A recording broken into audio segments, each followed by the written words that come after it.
बापू जो राम और सीता की कथा कहकर सब लोगों को राम सीता मैं कर देते हैं, एक बहुत बड़ी उपलब्धि है इस काल की। मैं उनको पुनः वंदन करती हूँ।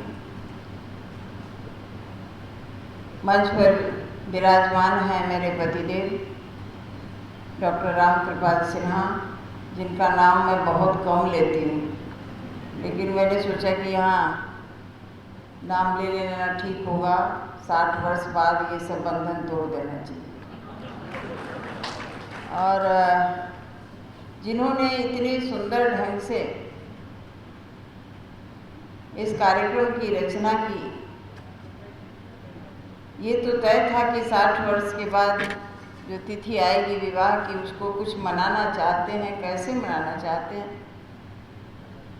यह स्पष्ट नहीं हुआ था, लेकिन धीरे धीरे प्रभात जी ने अपने हाथ में सब कुछ लेकर और इसकी बहुत ही मनयोग से इसकी व्यवस्था की।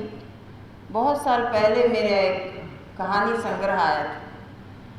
एक सज्जन आए, वो कहानी संग्रह को चारों तरफ से घुमा के देख रहे थे, उसकी साज सज्जा, उसके पेपर, और बहुत खुश हो रहे थे कि ये पुस्तक बहुत अच्छी छापी है, कहानियाँ आपकी जैसी भी हो। प्रकाशक ने बहुत अच्छी तरह से पुस्तक का प्रकाशन किया। मैंने कहा ये किसी लेखिका की पुस्तक नहीं थी, ये बुआ जी की पुस्तक, और बुआ जी की पुस्तक को भतीजे को किस तरह से छापना चाहिए वो सामने है। पूरा परिवार, सब लोग मिलकर इन लोगों ने बहुत मुझे स्नेह दिया है, और तभी इतनी पुस्तकें मैं लिख भी पाई हूँ। और आप सब स्नेही जन, जैसा इन्होंने कहा कि बहुतों की आयु इसमें 60 वर्ष से कम है। सच बात तो ये है कि मेरी पोतियाँ बैठी हुई हैं, एक विवाहित है, एक अविवाहित है, और नातिन भी बैठी है। तो मुझे हमेशा ऐसा लगता है कि उस पीढ़ी से संवाद करूं, उस पीढ़ी से बातचीत करूं जो अपना अनुभव है उनको सुनाऊं, और उसको ये सुनाने में मुझे प्रसन्नता होती है।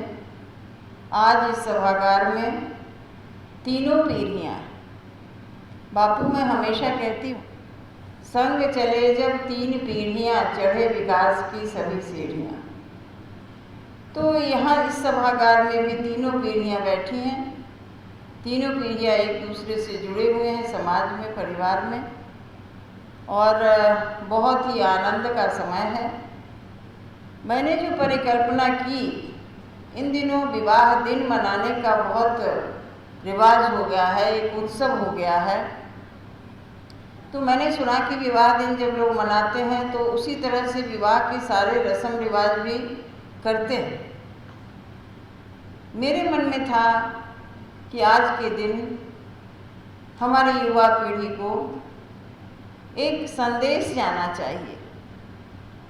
हम विवाह कैसे निभाएं। विवाह मनोरंजन के लिए नहीं, विवाह सेक्स के लिए नहीं, विवाह तो एक बहुत बड़ा कर्तव्य है। तो इसको हम कैसे निभाएं, एक संदेश लड़कों को भी और लड़कियों को भी जाना चाहिए। और मुझे विश्वास है कि थोड़े ही शब्दों में जो बात यहाँ कही गई हैं कहीं जाएंगी, और विशेष करके बापू का जो आशीर्वाद मिलेगा उससे यहाँ की तीनों पीढ़ियाँ बहुत कुछ लेकर जाएंगी। अभी मेरे पति ने कहा कि शुरू में तो शिकायतें रहती थी, तो मैं उसको इस ढंग से कहती हूँ, थोड़ा सा कुमुद ने उस विषय पर प्रकाश भी डाला कि विवाह के प्रारंभ में कई वर्षों तक पति पत्नी एक दूसरे को खींचते हैं, अपनी ओर खींचते हैं। पति चाहता है ये मेरे रंग में रंग जाए, पत्नी चाहती है ये मेरे रंग में रंग जाए, और ये खिंचाव चलता रहता है। बापू जो पंडित जी जो गांठ बांध देते हैं वो कपड़े की गांठ होती है, पंडित जी द्वारा बांधा हुआ जो कपड़े की गांठ है वो थोड़ी ढीली हो जाती है, लेकिन धीरे धीरे एक दूसरे की ओर खींचते हैं कि मेरी तरह ढल जाए। इसमें वह गांठ भी इतनी पक्की हो जाती है, एक समय आता है कि उसको वो भी चाहे दोनों अपने नाखून से, अपने दांत से खोल लें, उस गांठ को नहीं खोल पाते। इसलिए मैं हमेशा परिवार फैमिली काउंसलिंग सेंटर में 1977 में स्टार्ट हुआ था। हमारी मोहिनी जी बैठी हुई हैं, मोहिनी गर्ग, मैं, और शायद मैं समझती हूँ कि हमारी सुमन खुराड़े भी आई हुई हैं। तो हम तीनों उस समय से, प्रमिला दंड, सब लोग उसमें काम करते थे। तरह तरह के घटनाएं सुनने को मिलती थी। उसमें से कभी कभी तो मैं पति पत्नी की लड़ाई की जो सारा प्रसंग सुनती थी तो मैं उनके साथ मैं भी रोने लगती थी। तो मुझे सुमन ये अपनी कहती थी, सुमन कृष्णान जी, मृदुला जी ऐसे आपसे काम नहीं हुआ, आप क्यों रोती हो? मुझे बहुत व्यथा होती थी। यह औरत जिसकी अवस्था 40 तक हो गई, इसका पति किसी और महिला के साथ दोस्ती कर रहा है, यह औरत अपनी उम्र घटा कैसे सकती है? कैसे वो 16 साल की हो सकती है? ये ऐसी बहुत सारी बातें थी जो मुझे बहुत व्यथित करती थी। और धीरे धीरे धीरे परिवार के बारे में सोचने की एक ढंग हो गया, एक दृष्टि हो गई, और मैं लिखने लगी बहुत कुछ इसके ऊपर भी। तो विवाह के बाद कई बार मैंने एक 15 साल पहले एक आइडिया दिया कि हर यूनिवर्सिटी में प्री मैरिटल काउंसलिंग सेंटर होना चाहिए, क्योंकि 15-20 साल पहले ही से विवाह टूटने की खबरें आने लगी, ज़्यादा टूटने लगी। अभी गोवा यूनिवर्सिटी में प्री मैरिटल काउंसलिंग सेंटर की स्थापना हुई है कि विवाह केवल मनोरंजन के लिए नहीं है, सेक्स के लिए नहीं है, किस तरह से विवाह को निभाया जाए, इस पर समय समय पर मैंने इसी विषय पर बोलने के लिए बहुत लोग बुलाते हैं और हमने इस पर चिंतन मनन भी किया। तो किताब के माध्यम से यह बात जाए, यह भी धूप और छाँव की जो बात हुई, दाम्पत्य जीवन में धूप भी आती है और छाँव भी आती है, दोनों में समरस कैसे रहा जाए। और एक बात मैं हमेशा कहती हूँ कि पति को हर पत्नी और पत्नी को हर पति अपनी मुट्ठी में रखना चाहता है। मतलब हमारे ही इसमें रहे, इतना चाहता है, हर पति चाहता है। एक पति है वहाँ मुस्कुरा रहे हैं, मैं समझती हूँ वो भी यही चाह रहे होंगे, इसलिए उनको तो मैं उसके लिए अपनी जो हमारी कम उम्र की महिलाएं हैं, जो नई जिनकी शादियाँ होती है, उनको एक मंत्र देती कि किस तरह पति मुट्ठी में रह सकता है। और मैं भी कहती हूँ कि मैंने रखा है, ये नहीं हिल सकते, मुट्ठी ऐसी मुट्ठी बंधी है कि हिल भी नहीं सकते। तो वो मैंने एक अपने पर प्रयोग किया। और मेरे पास यहाँ सब जो बैठी है, मैंने मोहिनी घर की बहुत सारी कहानियाँ सुनी है, अपने घर में कैसे निभाया सभी के साथ। तो बहुत सारे लोग हमारी जो जोड़ियाँ हैं वैसे ही निभाते हैं। मैंने जानबूझ के ऐसा नहीं किया, लेकिन विवाह के बाद सास के बेटे की चिंता कम कर दी। सास के बेटे को कैसे कंट्रोल किया जाए, इसकी चिंता मैंने कम कर दी।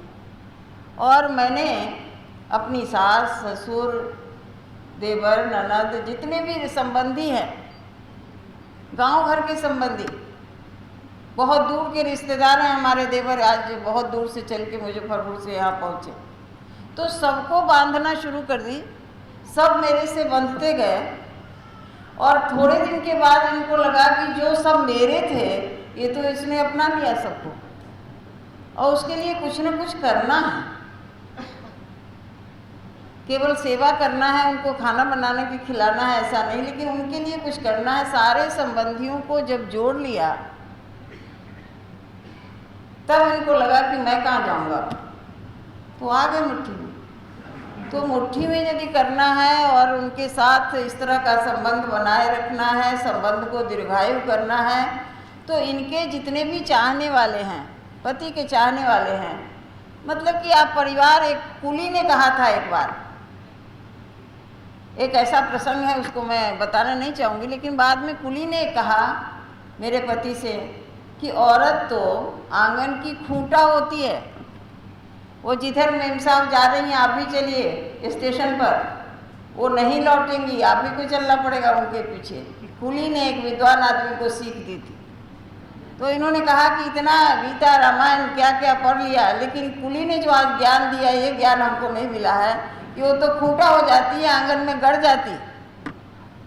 तो महिलाओं की जिम्मेदारी, आपने देखा कि पुस्तक के प्रारंभ में मेरा लेखन मैंने लिखा है, पति भी लिख सकते थे, लेकिन ऐसा क्यों हुआ? एक बहुत ही स्वाभाविक ढंग से मस्तिष्क में बचपन से सीता राम, इस तरह सीता आती है पहले, विवाह में आगे पहले लड़की चलती है, और बहुत सारे हमारे रस्म रिवाज में महिलाओं को आगे किया गया, मतलब घर गृहस्थी उसी की है।